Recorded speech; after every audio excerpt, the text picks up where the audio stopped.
ನಮ್ಮ ಮಂಗಳೂರಿನಲ್ಲಿ ಈಗಲೇ ಕರಾವಳಿ ಉತ್ಸವ ಡಿಸೆಂಬರ್ 21ರಿಂದ ಆರಂಭಗೊಂಡಿದೆ. ಈ ಉತ್ಸವ ಜನವರಿ 19ರವರೆಗೆ ಪ್ರತಿದಿನ ಸಂಜೆ ವಿವಿಧ ಸಾಂಸ್ಕೃತಿಕ ಕಾರ್ಯಕ್ರಮದೊಂದಿಗೆ ನಡೆಯಲಿದೆ. ಈ ಸತಿ ಉತ್ಸವದಲ್ಲಿ ವಿಶೇಷ ಅಂತಂದ್ರೆ ನಮ್ಮ ಕೊಂಕಣಿ ವಟಾರ. ಈ ಕೊಂಕಣಿ ವಟಾರದಲ್ಲಿ ನಮಗೆ ಕರ್ನಾಟಕ ಸಾಹಿತ್ಯ ಅಕಾಡೆಮಿಯ ಪುಸ್ತಕ ಪ್ರದರ್ಶನ ಮತ್ತು ಮಾರಾಟ ಮೇಳ ಇದೆ.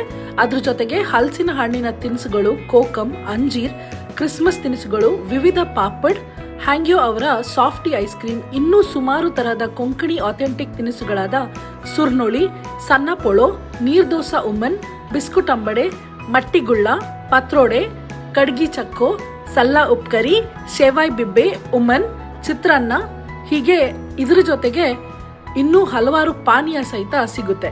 ಅಷ್ಟೇ ಅಲ್ಲ, ಮನೋರಂಜನಾ ಕಾರ್ಯಕ್ರಮಗಳು ಇಲ್ಲಿ ನಮ್ಮ ಮನಸ್ಸಿಗೆ ಖುಷಿ ಕೊಡುತ್ತೆ. ಎಲ್ಲರೂ ಕುಟುಂಬ ಸಮೇತರಾಗಿ ನಮ್ಮ ಕೊಂಕಣಿ ವಟಾರಕ್ಕೆ ಭೇಟಿ ಕೊಟ್ಟು ಎಂಜಾಯ್ ಮಾಡಿ.